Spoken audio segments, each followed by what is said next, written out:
Assalamu alaikum dear students, I am Anjum Shafiq, your biology teacher for MTCAT, and today I am going to discuss one of the most important topics of MTCAT, that is respiration. So in today's lecture, we are going to discuss the different stages or different steps of aerobic respiration, including glycolysis, oxidation of pyruvate, as well as the Krebs cycle. And in the end, we will also discuss the energetics of these phases. So let's move on. जी तो dear students, एक बात आपने याद रखनी है, the most common fuel, which is also called respiratory fuel,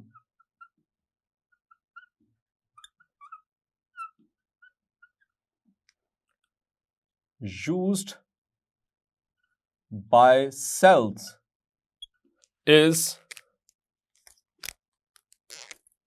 glucose. याद रखिएगा. दूसरे नंबर पे,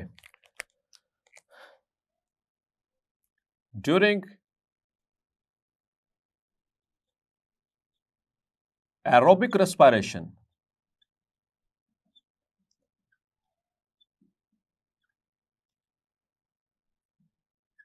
the complete oxidation of glucose produces 36 ATPs, while during anaerobic respiration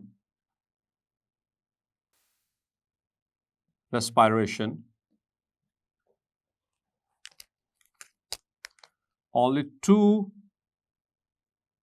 ATPs are produced.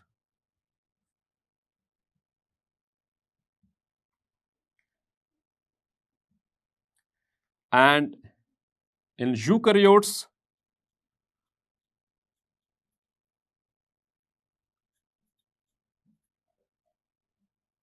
one glucose produce net 36 ATPs, while prokaryotes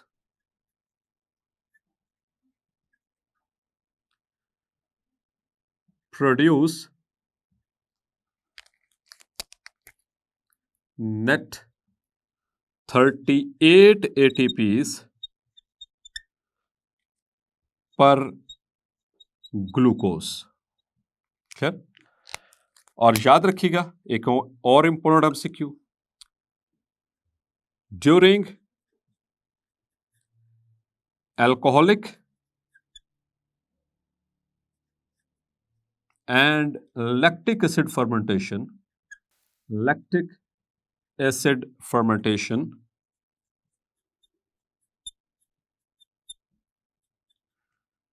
only 2%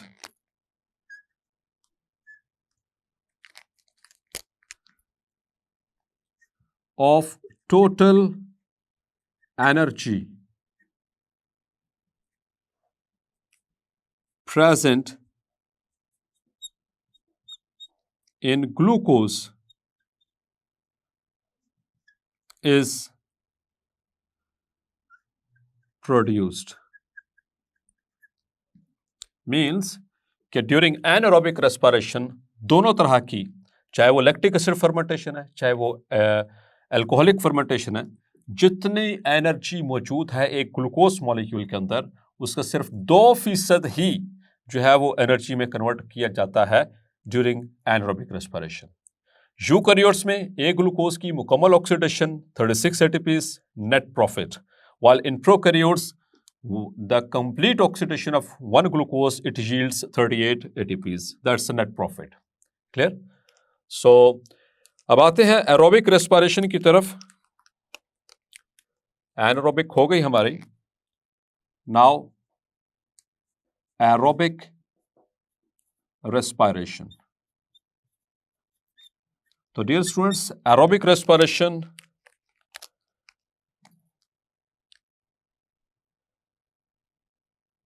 it occurs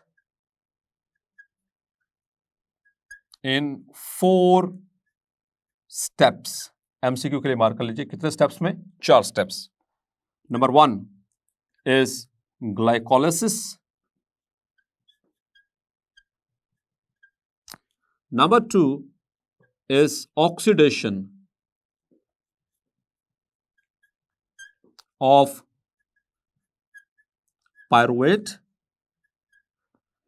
Number 3 is Krebs cycle. And number 4 is the respiratory chain, also known as electron transport chain. Dear students, यहाँ पर important MCQ. Glycolysis, it occurs in cytoplasm of the cell, while all the other 3 steps, they occur in the mitochondria.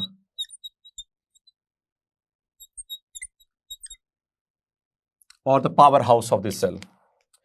और एक अहम चीज अब discuss करने जा रहे हैं. Now let us start with the first step, that is glycolysis.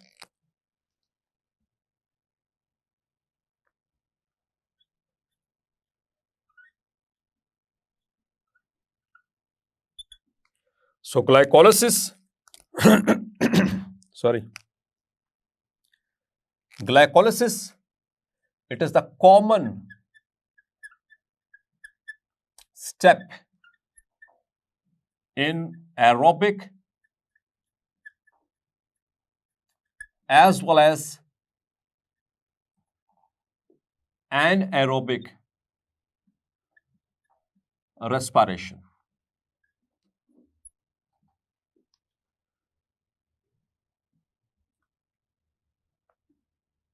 ये MCQ के लिए मार्क कर लीजिए कि एरोबिक और एनारोबिक रेस्पिरेशन में कॉमन स्टेप कौन सा है इन चारों में? That is glycolysis. Because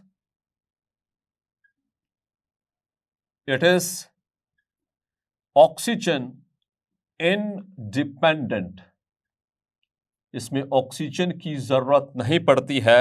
that is the reason is it is common in both aerobic as well as anaerobic. और इसमें किया क्या जाता है कि एक ग्लूकोज को 2 पायरुवेट्स में कन्वर्ट किया जाता है, and 1 glucose is converted into 2 pyruvates here in this step. So how it occurs? So अब ये भी 2 स्टेप में होगा. It also occurs in the 2 steps.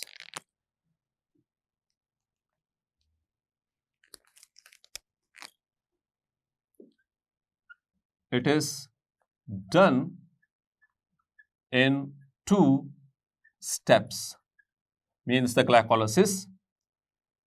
The first one is the preparatory phase, while the second one is the oxidative phase, which is also known as pay-off phase. Clear? Dear students, glycolysis का एक और नाम भी है, याद रखिएगा, EMP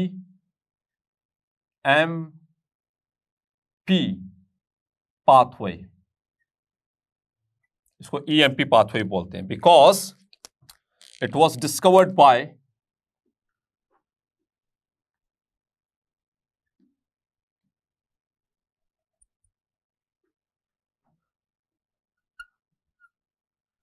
German biologists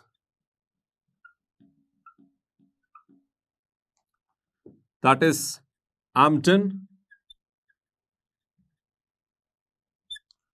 Number 2 is Meyerhoff.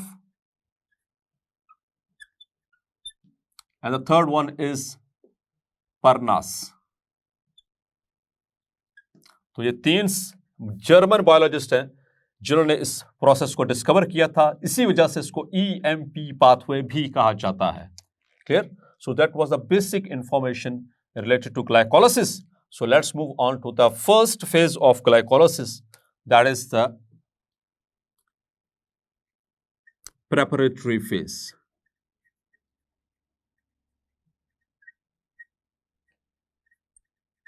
So what happens in the preparatory phase? Here we go.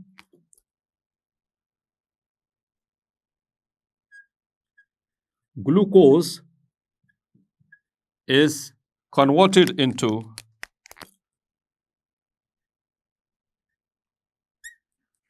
glucose 6-phosphate. Glucose 6-phosphate. तो यहां पर फॉस्फेट कहां से आया? It is done by the splitting of 1 ATP into ADP और इसके जो terminal phosphate होगा उसको इस ग्लूकोज की कार्बन नंबर 6 के साथ अटैच करवाया जाएगा. इस वजह से ये स्टेप कहलाता है फॉस्फोरिलेशन.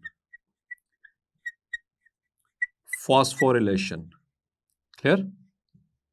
और फॉस्फोरिलेशन क्या होता है? That is the transfer of phosphate group to an organic molecule. So glucose is organic molecule. ATP is splitted into ATP plus phosphate, and that very phosphate is shifted onto the 6th carbon of the glucose. Now the second step is isomerization. Isomerization. And in this step, the glucose is converted into its isomer, fructose 6-phosphate.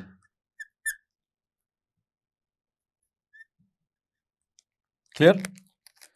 Now, there's another phosphorylation step in which the fructose is phosphorylated. And over here again, another ATP is consumed. It is converted into ADP.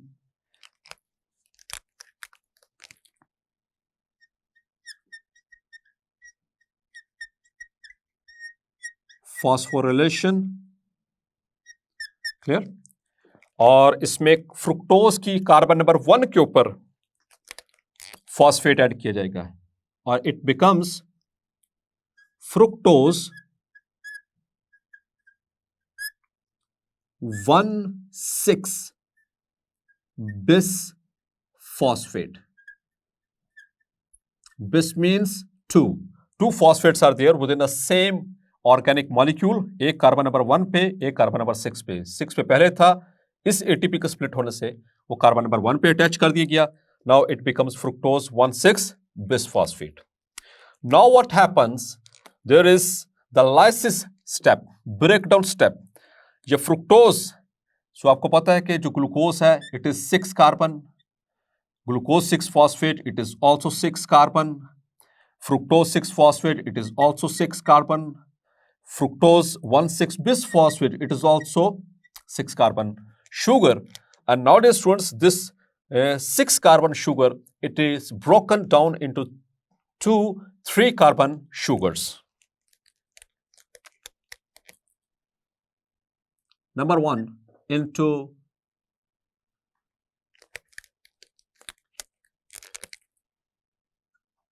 dihydroxy acetone 3-phosphate, and the other one is glyceraldehyde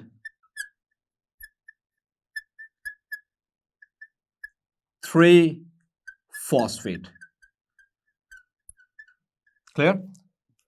और dear students, ये दोनों 3 carbon sugars हैं. It is 3 carbon sugar. It is also 3 carbon sugar.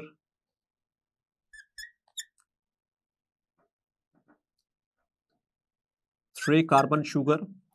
It is abbreviated as D.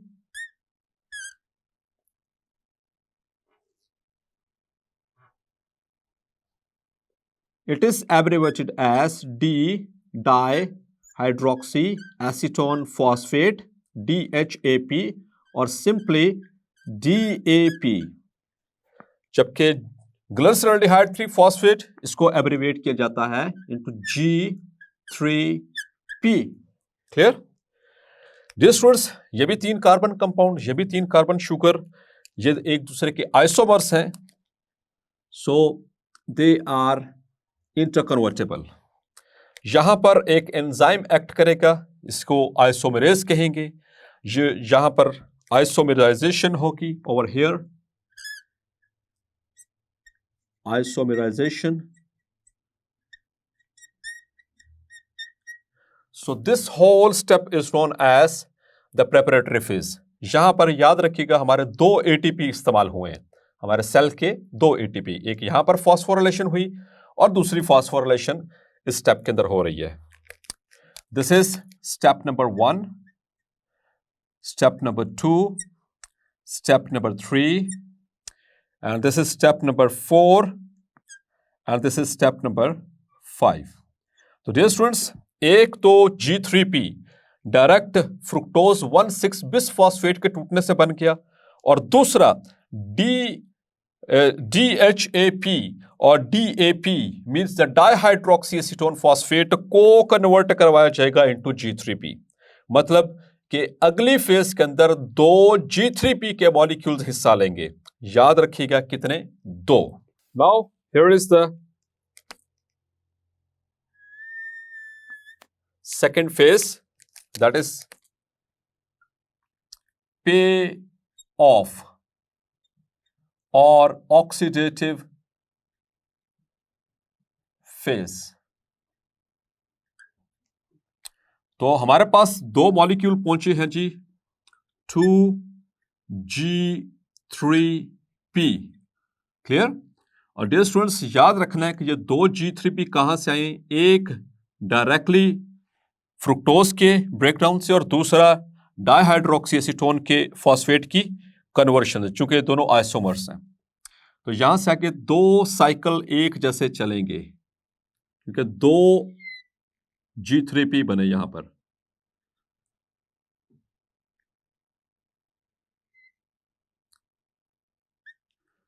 तो इस step में एक तो यहां से G3P से यहां पर एक तो एडिशन होगी इनऑर्गेनिक फॉस्फेट की दोनों साइड्स पे G3P के अंदर, क्योंकि 2 G3P के मॉलिक्यूल्स जो सेल के अंदर मौजूद इनऑर्गेनिक फॉस्फेट पड़ी हुई है. यहां पर ATP को नहीं तोड़ा जा रहा, ठीक है? जो सेल के अंदर इनऑर्गेनिक फॉस्फेट है उसको इस्तेमाल किया जा रहा है, और इसको अटैच किसके साथ किया जा रहा है? विद द G3P, ठीक है, उसकी फर्स्ट कार्बन के साथ. तो ऑलरेडी ग्लिसरॉल्डिहाइड 3-phosphate है, तीसरी कार्बन के साथ लगी हुई है, अब पहली कार्बन पे लगा जाएगा. अब जो फर्स्ट कार्बन पे लगेगी जाकर के फॉस्फेट, तो वहां से हाइड्रोजन को रिमूव करवाया जाएगा. तो रिमूवल ऑफ हाइड्रोजन और the removal of electron, it is known as oxidation. Clear? तो यहां पर जो हाइड्रोजन रिमूव होंगे, that will be used to convert NAD into NADH plus H. Clear? और इसी तरह से सेम एज इट इज यहां पर भी दूसरे मॉलिक्यूल के साथ भी यही होगा. NAD it is converted into NADH plus H. Is that clear? तो उससे रिजल्टिंग कंपाउंड हमारे पास क्या आ रहा है? That is known as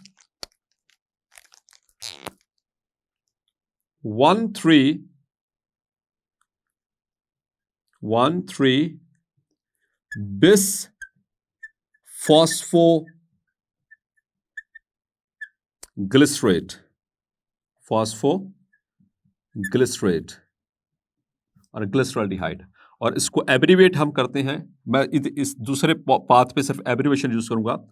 1,3 bisphosphoglycerate, is that clear? अब 1,3 bisphosphoglycerate यहां पर होगी phosphorylation, और here an enzyme will act, and यहां से इसकी फर्स्ट कार्बन से जो फॉस्फेट ग्रुप है उसको रिमूव करेगा, और एक एडीपी को एटीपी में कन्वर्ट किया जाएगा यहां पर, और इसी तरह से यहां पर भी एक और, क्योंकि दूसरा ये जो है वो G3P का मॉलिक्यूल, उसकी ऑक्सीडेशन हुई थी, सो 1 ADP is converted into ATP over here. Clear? जब एक निकल गया फॉस्फेट तो बाकी क्या बच गया? 3-phosphoglycerate. क्लियर? Means 3PG. सो बिस निकल गया वहां से। अब डियर स्टूडेंट्स, इसकी होगी पोजीशन आइसोमरिज्म। पोजीशन आइसोमरिज्म आपने पढ़ी हुई है कि वहां पर क्या किया जाता है कि फंक्शनल ग्रुप की पोजीशन को जस्ट चेंज किया जाता है।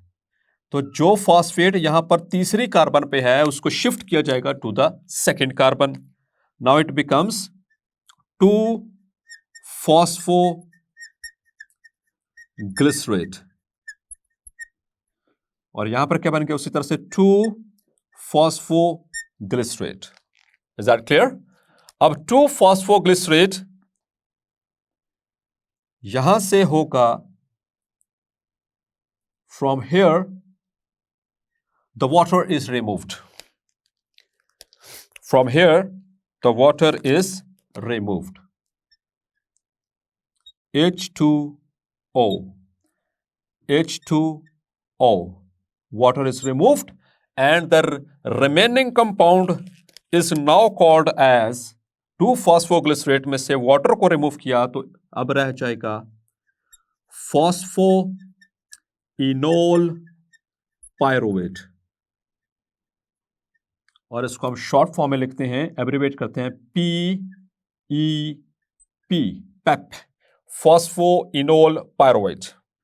और डियर स्टूडेंट्स, फॉस्फोइनोल पायरुवेट की होगी यहां पर फॉस्फोरिलेशन, मतलब कि यहां से इसके फॉस्फेट को निकलवाया जाएगा, और जो फॉस्फेट निकलेगा उस फॉस्फेट को इस्तेमाल किया जाएगा एक एडीपी को एटीपी में कन्वर्ट करने के लिए, over here and similarly over here, ADP into ATP.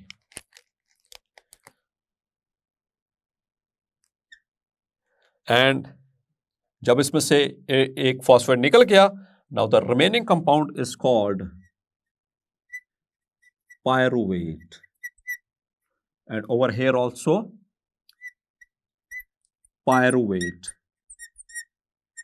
तो एक ये pyruvate और दूसरा pyruvate ये, so these are 3 carbon compounds। शुरू कहानी कहां से हुई थी? एक ग्लूकोज के मॉलिक्यूल से, कन्वर्ट किस में कर दिया गया? 2 पायरुवेट्स में। क्लियर? तो यहां पर हुआ था step number 5, this is step number 6, 7, 8, 9 and 10। Dear students, यहां पर अब काम की बात करते हैं। यहां पर स्टेप नंबर 7 और स्टेप नंबर 10, यहां पर क्या हुआ? 2 एटीपी इधर बने, 2 एटीपी इधर बने हैं, सिंथेसिस हुई है। टोटल कितने हो गए? 4। 1 ATP over here, 1 ATP over here, 1 over here and 1 over here, total 4 ATP बन गए। यहां पर जो एटीपी बने हैं वो कैसे बने हैं? एक ऑर्गेनिक मॉलिक्यूल में से फॉस्फेट को निकाला गया है, एक सबस्ट्रेट में से फॉस्फेट को निकाला गया है। तो डियर स्टूडेंट्स, इसलिए याद रखिएगा, वेरी मच इंपॉर्टेंट थिंग, कि जब किसी ऑर्गेनिक फॉस्फोरिलेटेड कंपाउंड में से फॉस्फेट को निकाला जाए और किसी ऑर्गेनिक मॉलिक्यूल के पे उसको ट्रांसफर किया जाए, है तो ये फॉस्फोरिलेशन, लेकिन किससे फॉस्फेट लिया गया? एक सबस्ट्रेट से। तो इस तरह की फॉस्फोरिलेशन को हम कहते हैं, this is called as substrate level phosphorylation. बहुत इंपॉर्टेंट पॉइंट, बहुत इंपॉर्टेंट पॉइंट है ये, ठीक है, एंटी टेस्ट पॉइंट ऑफ व्यू से, कि सबस्ट्रेट लेवल फॉस्फोरिलेशन क्या चीज है? कि आपने एक फॉस्फोरिलेटेड, मतलब कि जिसके अंदर फॉस्फोरिलेशन हो चुकी है, एक फॉस्फोरिलेटेड ऑर्गेनिक मॉलिक्यूल में से आपने फॉस्फेट को निकलवाया और उसको शिफ्ट किया to that very phosphate to another organic compound to form ATP. This kind of, जो कि ये सबस्ट्रेट था, यहां पर ये टोटल एंजाइमेटिकली कंट्रोल्ड रिएक्शन है, तो ये सबस्ट्रेट लेवल फॉस्फोरिलेशन कहलाएगी, जो कहां पर हो रही है। अब ये याद रखना एमसीक्यूज के लिए, एक स्टेप नंबर 7 में ग्लाइकोलिसिस के, और दूसरा एंड द स्टेप नंबर 10, दो स्टेप्स में हो रही है substrate level phosphorylation. Is that clear?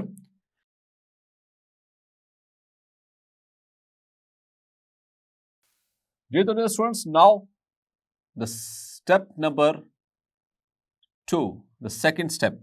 लेकिन इससे पहले एक चीज ध्यान में रखनी है कि ग्लाइकोलिसिस में क्या फायदा हुआ हमें। तो टोटल एटीपी प्रेपरेटरी फेज में इस्तेमाल हुए थे 2, और ऑक्सीडेटिव फेज या जिसको हमने कहा पे ऑफ, वापस करो, तो उसमें कितने मिले? 4 एटीपी। तो 2 इस्तेमाल हुए थे, 4 बने थे, 2 उसमें से माइनस कर देंगे, तो बाकी हमारे पास नेट फायदा कितना हुआ एटीपी का? 2, और साथ में बने 2 NADH, nicotinamide adenine dinucleotide reduced. Clear? तो ये हमारे पास नेट हमारे पास कैश है। चलें, 2 एटीपी 2 NADH। अब जो पायरुविक एसिड बना है, 2 पायरुविक बने हैं, 2 पायरुविक एसिड बने हैं फ्रॉम 1 ग्लूकोज ड्यूरिंग ग्लाइकोलिसिस, इनकी होगी oxidation. So here is the oxidation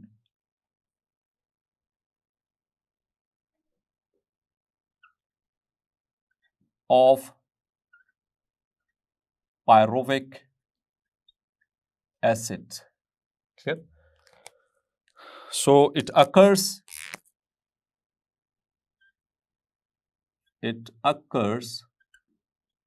in 3 steps. ये 3 steps में होने वाली है. So here is the first step. In the first step, what happens?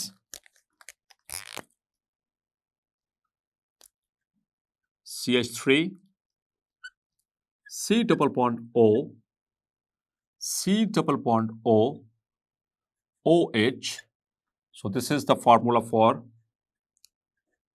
pyruvic acid, which is a 3 carbon compound. In the first step, इसकी होगी decarboxylation, मतलब कि carbon dioxide will be removed, CO2. So CO2, it is given off. यहां हम अभी सिर्फ एक pyruvate की बात कर रहे हैं, एक पायरुवेट की बात कर रहे हैं, जो कि 2 बने थे, तो हम उसको फिर डबल कर लेंगे बाद में जो भी रिजल्ट्स आएंगे। तो यहां पर remaining compound CH3, C double bond O and H. So this is acid aldehyde. Clear? और कितने कार्बन हैं? 1 and 2. It is a 2 carbon compound. अब डियर स्टूडेंट्स होगा second step.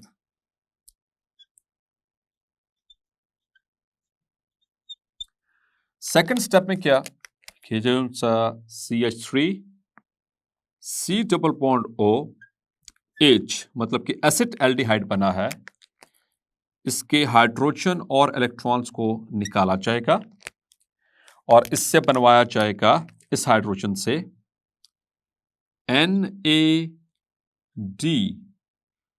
It is reduced into NaDH plus H. और जब यहां से hydrogen remove हुआ तो दूसरा यहां पर बनेगा CH3C डबल बॉन्ड O. तो एसिड एल्डिहाइड में से हाइड्रोजन टर्मिनल रिमूव हुआ है तो ये एक फ्रैगमेंट बन गया, इसको हम कहते हैं acetyl. This is acetyl fragment. Clear? It's a 2 carbon fragment. Now in the final step, in the third step, what happens? This acetyl fragment, it reacts with an enzyme. An enzyme, here comes the coenzyme A in the form of SH-CoA, वो इसमें add होगा.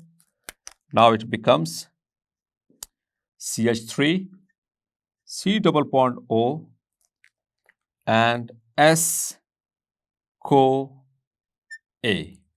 Clear? S-CoA. So this is acetyl CoA. It's a 2 carbon now compound, not a fragment. अब ये compound बन चुका है. तो ये 3 steps में हुआ. Dear students, इसकी जरूरत इसलिए पेश आई, पहली बात तो ये समझ लीजिए कि ये सारा का जो सारा स्टेप है ऑक्सीडेशन ऑफ पायरुवेट, ये होगा माइटोकॉन्ड्रिया में. और माइटोकॉन्ड्रिया में कैसे कि माइटोकॉन्ड्रिया के अंदर खास किस्म की कुछ प्रोटीन्स होती हैं. So let's suppose this is a mitochondrial membrane. यहां पर एक खास किस्म की प्रोटीन है, प्रोटीन चैनल है. This protein channel is called porin. These are porin proteins. तो जो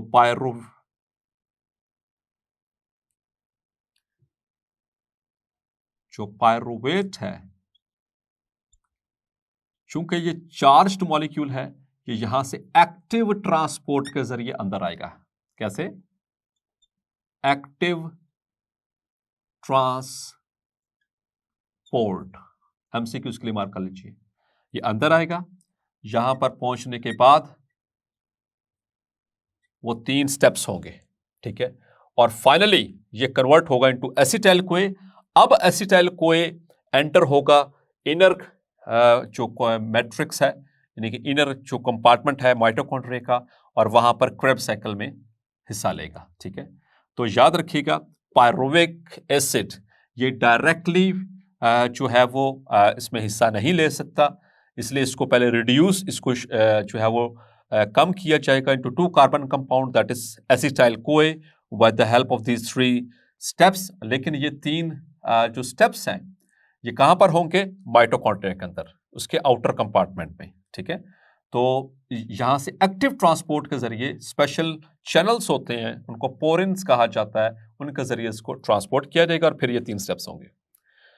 ऑक्सीडेशन ऑफ पायरुवेट का एक और भी नाम है, एमसीक्यूज के लिए मार्क कर लीजिए, इसे लिंक रिएक्शन भी कहते हैं. It is also called link reaction, क्योंकि ये लिंक करता है ग्लाइकोलिसिस को और क्रेब्स साइकिल को. ठीक है?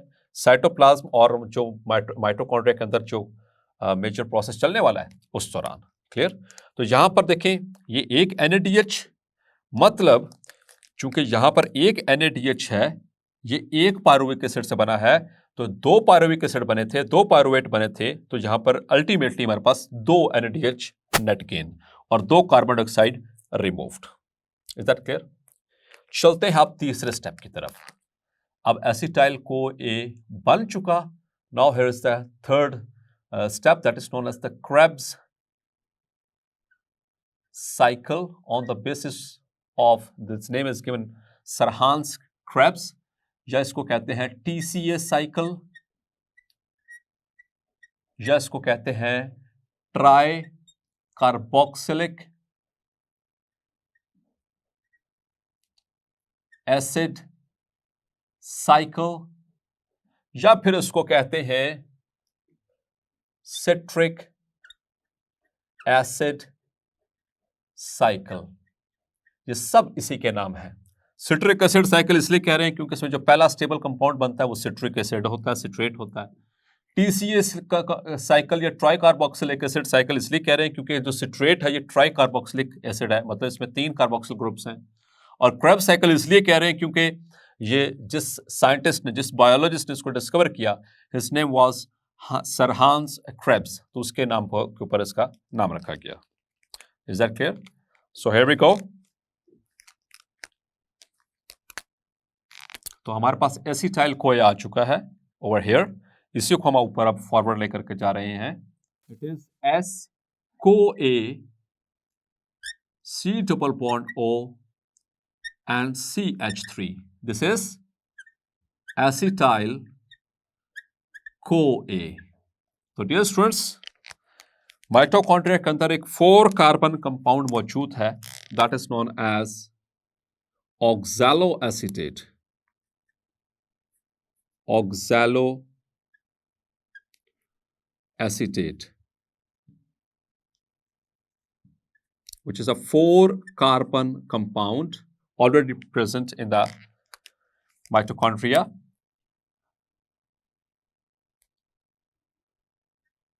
So this will participate, और इस पार्टिसिपेशन के दौरान होगा क्या? ये 2 कार्बन कंपाउंड जो है एसिटाइल को ए, इसमें से जो को एंजाइम वाला पार्ट है वो रिमूव होगा, मतलब SH को ए इट विल बी रिमूव्ड, यहां से रिमूव हो गया, बाकी ये 2 कार्बन रहेगी, और साथ में यहां पर एंटर किया जाएगा एक वाटर मॉलिक्यूल, और 2 कार्बन इसकी, 4 कार्बन इसकी। The compound is now called citrate, which is a 6 carbon compound. Is that clear? Citrate बना, citrate की होगी डिहाइड्रोजिनेशन, सिट्रेट की होगी डिहाइड्रेशन, मतलब यहां से वाटर को रिमूव किया जाएगा और एक कंपाउंड बनेगा सिस एकोनिटेट। सिस एकोनिटेट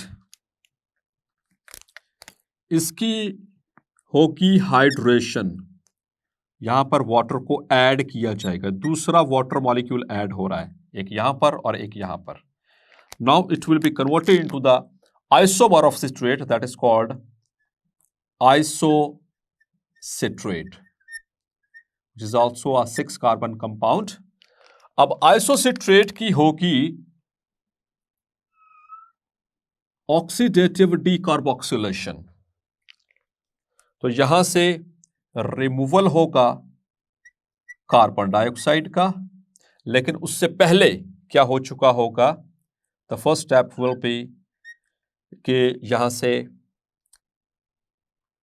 2 हाइड्रोजन और 2 इलेक्ट्रॉन्स वो शिफ्ट किए जाएंगे इनटू द आइसोसिट्रेट। सो उसके 2 हाइड्रोजन को इस्तेमाल करके बनवाया जाएगा NAD will be reduced into NADH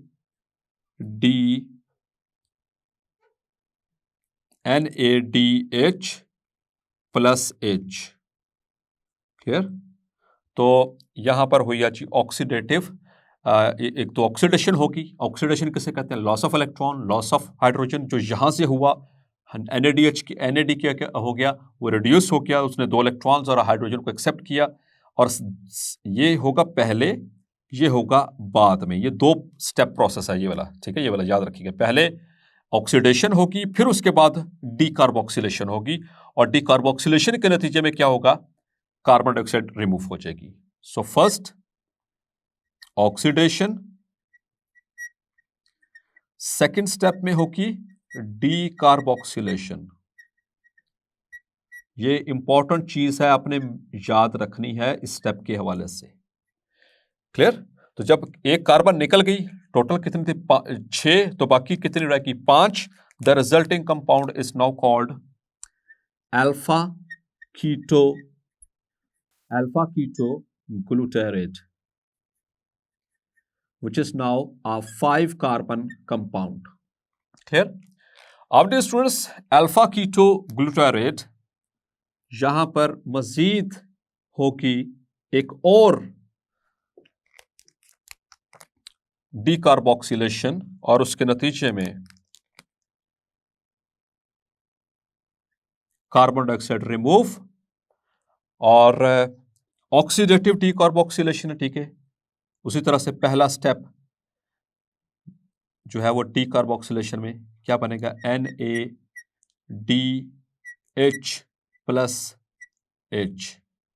कहां से बन रहा है, from NaD। Is that clear? एक यहां पर बन चुका है, दूसरा यहां पर है, इससे पिछले स्टेप में। तो और यहां पर एक और एंजाइम एक्ट करेगा। ये तो स्टूडेंट्स यहां पर पहले क्या हुई, पहले हुई ऑक्सीडेशन, मतलब कि यहां से 2 हाइड्रोजन और 2 इलेक्ट्रॉन्स को रिमूव किया जाएगा और फिर उसके बाद it is followed by the second step that is decarboxylation, और इसके नतीजे में एक और कार्बन गई। The resulting compound is called as succinyl CoA। Succinyl CoA, क्योंकि यहां पर एक एंजाइम एक्ट करेगा by the name of coenzyme A। ये इन होगा, ठीक है, और कार्बन डाइऑक्साइड यहां से आउट होगी। Succinyl CoA which is a four carbon compound. अब डियर स्टूडेंट्स क्या होगा कि सक्सिनाइल CoA को कन्वर्ट किया जाएगा, यहां से CoA को रिमूव करेंगे, coenzyme A is removed or it is converted into succinate, which is again a four carbon compound. लेकिन इस स्टेप के दौरान एक और काम होने वाला है।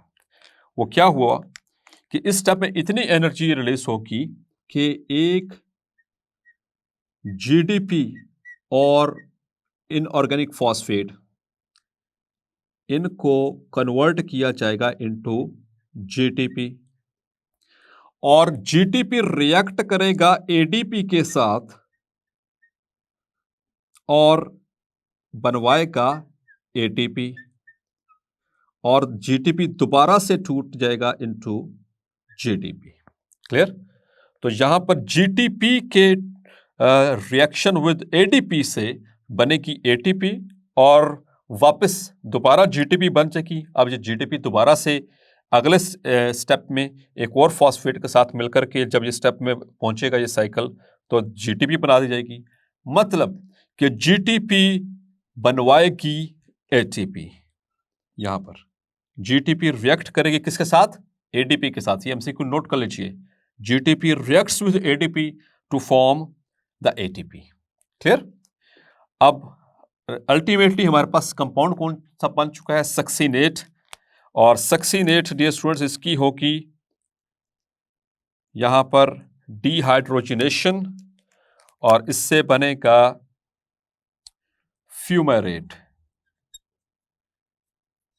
फ्यूमेरेट भी 4-कार्बन कंपाउंड। यहां से 2 हाइड्रोजन निकलेंगे और वो 2 हाइड्रोजन इस्तेमाल होंगे फ्लेविन एडेनिन डाइन्यूक्लियोटाइड को रिड्यूस करने के लिए इनटू FADH2। और डियर स्टूडेंट्स फ्यूमेरेट जो है इसकी होगी hydration.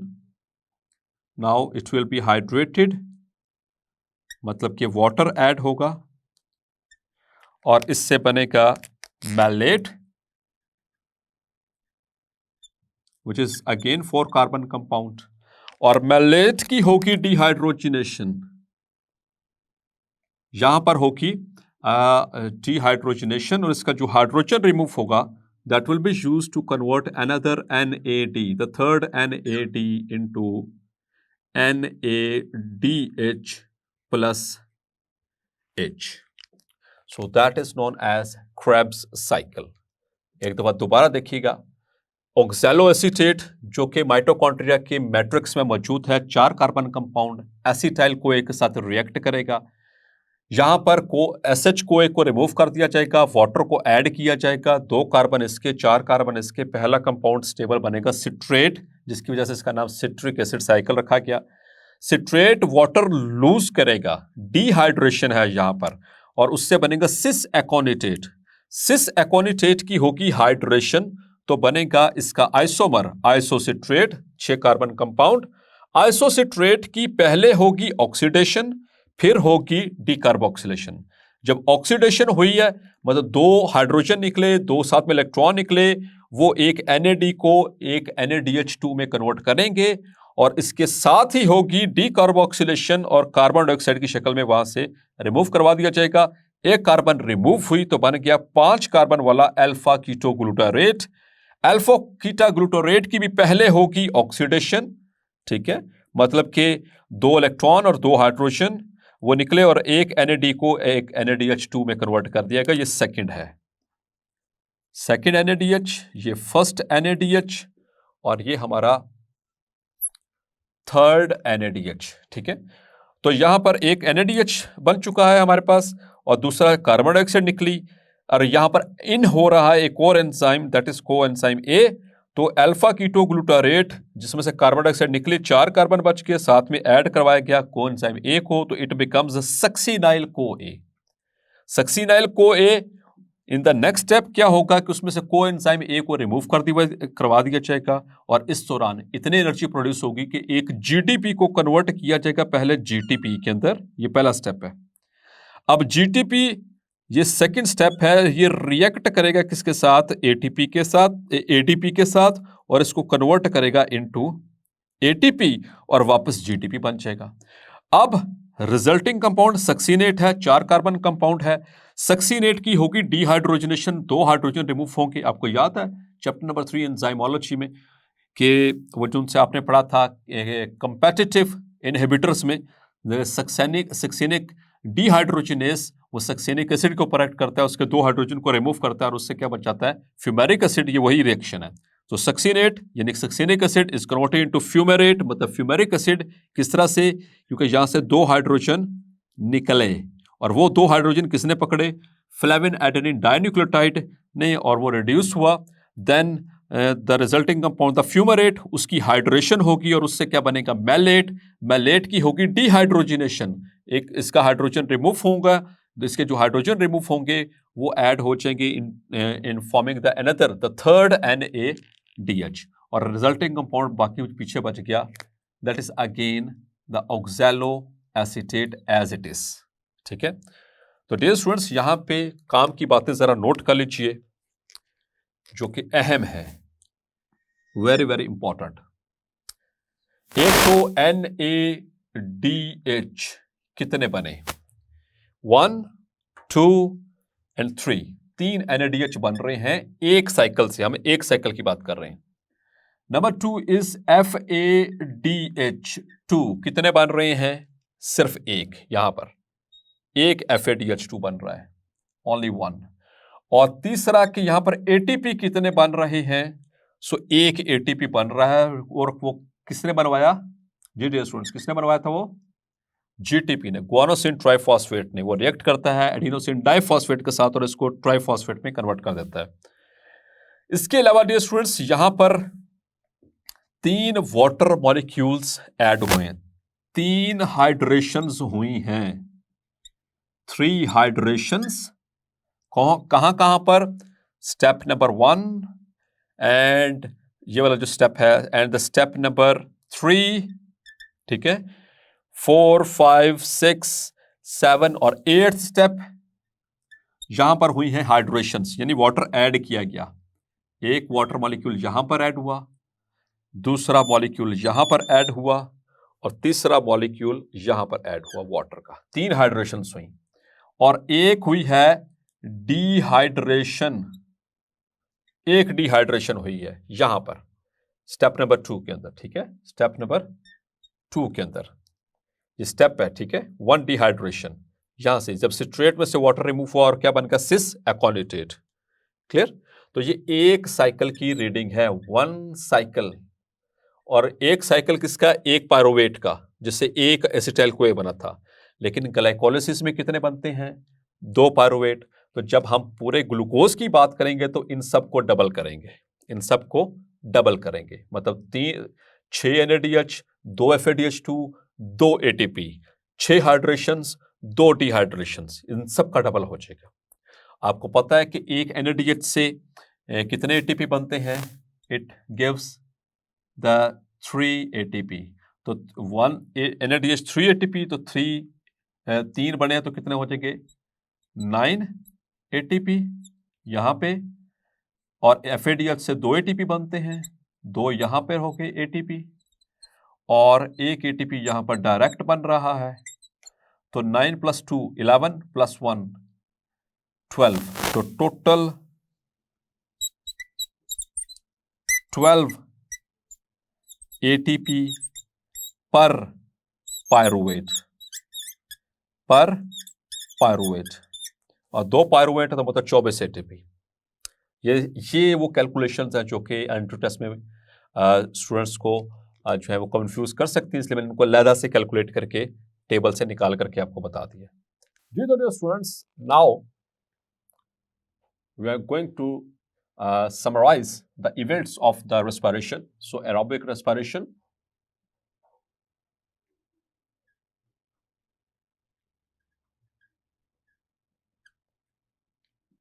it is done in 4 steps.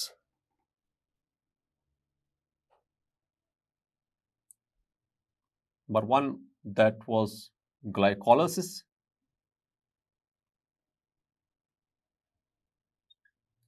The second step was oxidation of pyruvates.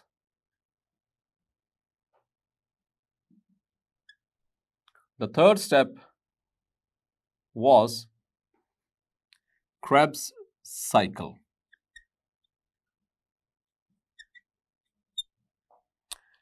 Now the fourth step, that is respiratory chain.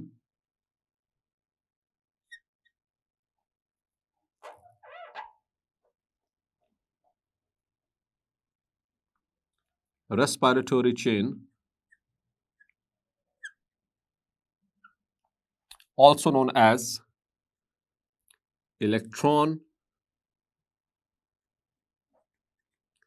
transport chain, or abbreviated as E.T.C. Clear? तो dear students, Krebs cycle में NADH बने और FADH2 बना। तो अब आपको पता है कि जो हमारे सेल्स हैं वो एनर्जी किस सूरत में, किस फॉर्म में यूटिलाइज करते हैं? इन द फॉर्म ऑफ ATP। मतलब कि ATP is the energy currency. ठीक है, जैसे लेट्स सपोज कि हम पाकिस्तान से कहीं बाहर जाते हैं, लाइक इन सऊदी अरेबिया और इन UAE, तो हमारे पास चाहे जितने मर्जी पैसे हो, वहां पर हमें उन पैसों से कोई भी चीज खरीदने को नहीं मिलेगी। द रीजन बिकॉज के वहां पर PKR, द पाकिस्तानी रूपी, is not the currency. Pakistani रूपी is the currency only in the Pakistan. वहां की करेंसी क्या? जैसे UAE में जाएंगे तो वहां पर दिरहम है, ठीक है। इसी तरह से अगर आप जाएंगे सऊदी अरब में तो वहां पर रियाल है, ठीक है, सऊदी रियाल, वो उनकी करेंसी है। Like in if you go to the United States, वहां की करेंसी है दैट इज द डॉलर्स, ठीक है, अमेरिकन डॉलर्स। तो डियर स्टूडेंट्स, हर मुल्क के अंदर, हर जगह के ऊपर एक अपनी एनर्जी करेंसी होती है, एक अपनी करेंसी होती है जिसके बिहाफ के ऊपर हम चीज़ें अच्छा वो उसके मुतबादिल खरीदते हैं। इसी तरह से सेल्स, हमारी बॉडी में there are trillions of cells, तो सेल्स को जो एनर्जी चाहिए वो किस शक्ल में चाहिए? उनकी एनर्जी करेंसी है ATP। ATP हमने देखा था कि डायरेक्टली ATP टोटल कितनी बन रही है? 2 हमारे पास ग्लाइकोलाइसिस में बनी थी, और 2 पायरुवेट से 2 एटीपी ड्यूरिंग क्रेब्स साइकिल, तो टोटल 4, ठीक है। यानी कि जो डायरेक्ट एटीपी बन रही है वो सिर्फ 4 बन रही हैं नेट। लेकिन बाकी जो NADH बन रहे हैं ग्लाइकोलाइसिस में भी, ऑक्सीडेशन ऑफ पायरुवेट यहां पर भी NADH बन रहे हैं, और क्रेब्स साइकिल यहां पर भी NADH बन रहे हैं। तो dear students, NADH is not the sales energy currency. तो इस जो हमारे पास ये करेंसी आई है सेल के पास in the form of NADH and FADH2, अब इसको कन्वर्ट करना है इनटू ATP। क्लियर? यानी कि तभी जो सेल है उसको इस्तेमाल कर पाएगा for their performing vital functions. Clear? तो जो NADH या जो FADH2 जो बने थे, तो डियर स्टूडेंट्स वो लाइक NADH वो अपना हाइड्रोजन डोनेट करेगा किसको? टू द रेस्पिरेटरी चेन, जिसको हम कह रहे हैं electron transport chain. It consist of various protein, ठीक है। तो वो फ्लो ऑफ इलेक्ट्रॉन्स की वजह से, जैसे फोटोसिंथेसिस में आपने पढ़ा था केमियोस्मोसिस के जरिए, केमियोस्मोटिक एटीपी सिंथेसिस, इसी तरह से अब उस एनर्जी करेंसी यानी कि NADH को हमारी सेल की जो एनर्जी करेंसी है ATP, उसमें कन्वर्ट किया जाएगा। Clear? So how this is done, so let's have a look. तो respiratory chain, it consist of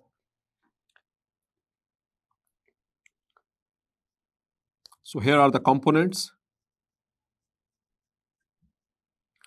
So basic 3 components are there. Number 1, there is coenzyme Q. Number 2, there is a cytochrome. There is cytochrome complex, और इस complex के अंदर 4 मुख्तलिफ तरह की proteins हमारे पास मौजूद हैं generally. That is cytochrome B, cytochrome C, cytochrome A and cytochrome A3। Clear? और फाइनली जो इलेक्ट्रॉन्स को जो एक्सेप्ट करेंगे, that is a molecular oxygen, that is molecular oxygen. तो ये 3 मेजर कंपोनेंट्स हैं जो रेस्पिरेटरी चेन है। So let us see how the other currency is converted into cells energy currency, that is ATP।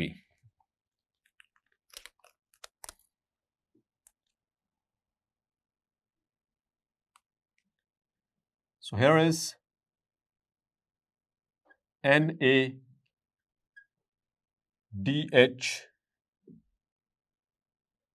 plus H, clear? जो इसके साथ associated होता है। समटाइम्स इसको NADH2 भी लिखा जाता है क्योंकि ये दूसरा हाइड्रोजन जो है आयन, ये इसके साथ एसोसिएटेड होता है, लिंक्ड होता है। तो ये NADH, it is oxidized by coenzyme Q and converted into NAD। और डियर स्टूडेंट्स, यहां से निकलेंगे 2 इलेक्ट्रॉन्स, 2 इलेक्ट्रॉन्स। तो इसको ऑक्सीडाइज किसने करवाया? It is oxidise by coenzyme Q। Dear students, बड़े मजे की बात कि coenzyme Q ने इससे इलेक्ट्रॉन्स निकलवाए। तो loss of electron is oxidation, ठीक है, और removal of hydrogen is oxidation, या फिर addition of oxygen is oxidation, और removal of oxygen is reduction, gain of electrons is reduction, and the addition of hydrogen is also reduction. तो इनमें किसी भी 3 सेंस में से बात हो सकती है हमारे यहाँ, ठीक है। तो usually we are talking at the electrons level, the loss of electron और gain of electrons over here. तो कोएंजाइम Q ने यहां से 2 इलेक्ट्रॉन्स निकलवाए NADH की, और इसको किस में कन्वर्ट कर दिया? Into NAD। क्लियर? तो ये ऑक्सीडाइज हुआ, NADH यहां पर ऑक्सीडाइज हुआ, लेकिन ये इलेक्ट्रॉन्स किसके पास गए, को एंजाइम Q के पास, तो ये क्या हो गया, reduced, it is reduced. Dear students, इस दौरान इतनी एनर्जी रिलीज होती है कि एक ADP को ATP में कन्वर्ट किया जाता है। So molecule of ATP is formed over here, clear. इस ऑक्सीडेशन रिडक्शन के दौरान अब डियर स्टूडेंट्स, कोएंजाइम Q जिसके पास 2 इलेक्ट्रॉन आए थे, इसको ऑक्सीडाइज करवाएगा, it is oxidised by cytochrome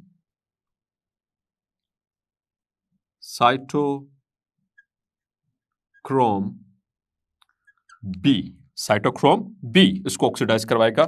मतलब कि जो 2 इलेक्ट्रॉन इसके पास आए थे, these are transferred to the cytochrome B। अब यहां से लॉस हो रहा है इलेक्ट्रॉन का, तो loss of electron is oxidation. इसके पास आ रहा है तो gain of electron is reduction. मतलब कि कोएंजाइम Q ऑक्सीडाइज हो रहा है और साइटोक्रोम जो है, cytochrome B, that is being reduced, clear. अब यहां से साइटोक्रोम B को ऑक्सीडाइज करवाएगा cytochrome C, it is oxidised by cytochrome C। और डियर स्टूडेंट्स, इस दौरान भी इतनी एनर्जी रिलीज होती है, it is sufficient to convert another ADP plus inorganic phosphate into ATP। तो ये दूसरा ATP बन चुका है। Is that clear? एक स्टेप में और दूसरा स्टेप में। अब cytochrome C, it is oxidised bye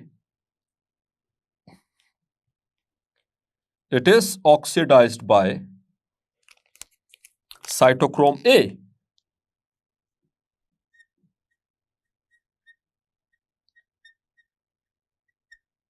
and the cytochrome A is oxidized by cytochrome A3,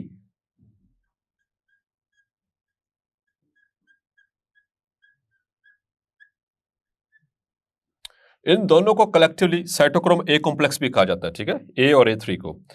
तो अब इलेक्ट्रॉन्स यहां पर आ चुके हैं बॉटम लेवल के ऊपर।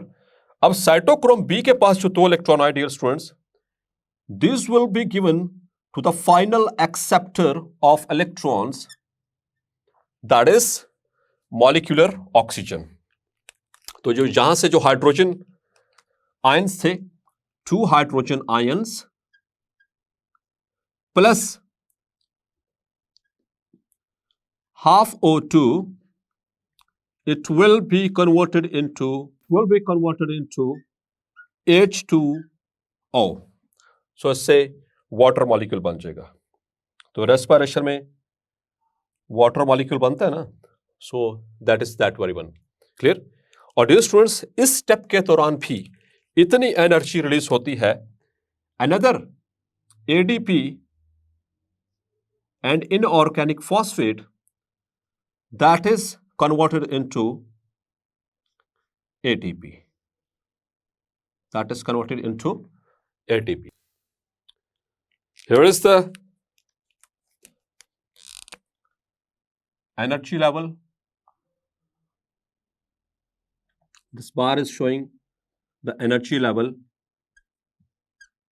of electrons. So this is high. This is the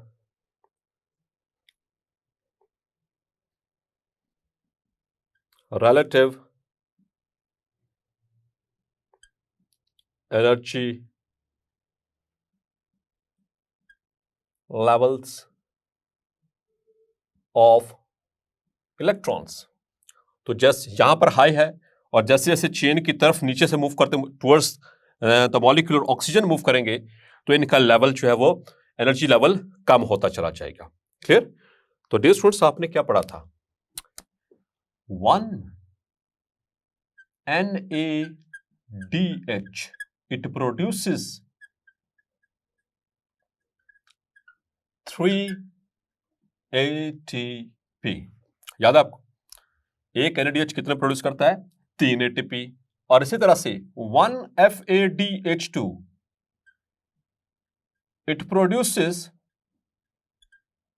2 ATP। तो एक तो आपका मसला हो गया हल। So what is this? This is NADH। ये एक NADH है, ठीक है। और इससे ATP कितने बने? 1, 2 and 3। सो 3 ATP बन रहे हैं एक NADH के मॉलिक्यूल से। कब, कैसे? ऑन द रेस्पिरेटरी चेन और electron transport chain. Is that clear? So concept clear हुआ आपका कि किस तरह से एक NADH 3 ATP बनवाता है। अब आते हैं FADH की तरफ। तो डियर स्टूडेंट्स, FADH2 जो है इसका एनर्जी लेवल NADH से थोड़ा कम होता है। So here is FADH2।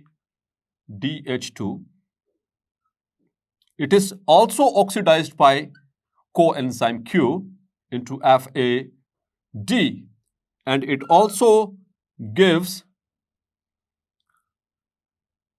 its two electrons. Its two electrons. But dear students, यहां से जो इलेक्ट्रॉन्स रिलीज हो रहे हैं ये इतनी एनर्जी रिलीज नहीं कर रहे कि इनसे एक ATP बन सके। तो उस सूरत में अब देखिए FADH2 यहां से स्टार्ट हो रहा है, तो इसके बाद कितने ATP बने हैं? 1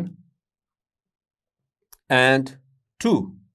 So this is how 1 FADH2 produces 2 ATP। Hopefully the concept is clear. Clear? So this is called as the respiratory chain। जो एनर्जी बनी थी during the Krebs cycle, during the oxidation of pyruvates, during glycolysis। तो dear students, उनमें जो NADH और FADH2 बन रहे हैं उनको अल्टीमेटली सेल की energy currency, the sales energy currency,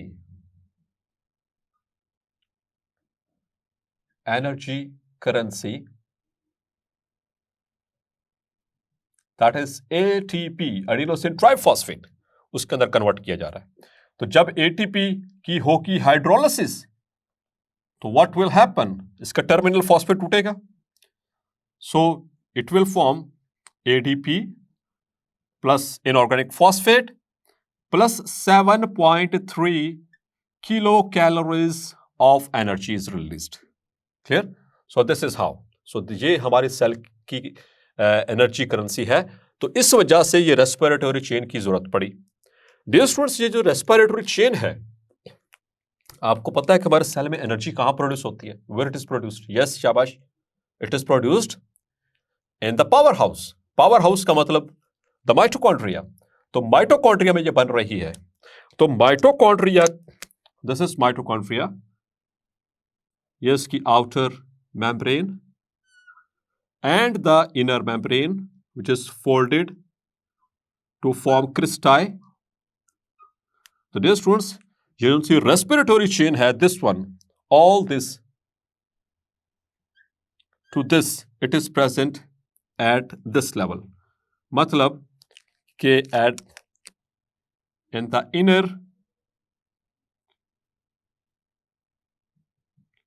mitochondrial membrane यहां पर मौजूद है। ठीक है, ये आउटर मेम्ब्रेन है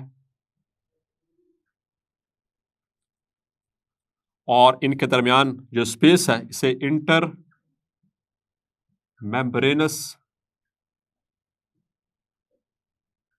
स्पेस कहते हैं, या इसको हमने कहा था आउटर कंपार्टमेंट। क्लियर? तो डियर स्टूडेंट्स, इस तरह से जैसे क्लोरोप्लास्ट में फॉस्फोरिलेशन हो रही थी, इस तरह से यहां पर भी फॉस्फोरिलेशन हो रही है। लेकिन यहां पर फॉस्फोरिलेशन कैसे हो रही है? By the oxidation mechanism. ठीक है, ऑक्सीडाइज करवाया जा रहा है हर अगले वाले को। ठीक है, कौन करवा रहा है उससे पिछले वाला, और खुद क्या हो रहा है, रिड्यूस। ठीक है, कोएंजाइम ने इसको ऑक्सीडाइज करवाया, खुद रिड्यूस हुआ, इसने इसको ऑक्सीडाइज करवाया, खुद रिड्यूस हुआ, इसने इसको ऑक्सीडाइज करवाया, खुद रिड्यूस हुआ, इस तरह से। तो इस तरह से जो एटीपी बन रही है इसे कहते हैं oxidative phosphorylation. This is termed as oxidative phosphorylation. जी तो dear students, hopefully today's lecture have been cleared. If there is any question related to today's lecture, you can put your question in the comments box and our subject specialist will answer you soon.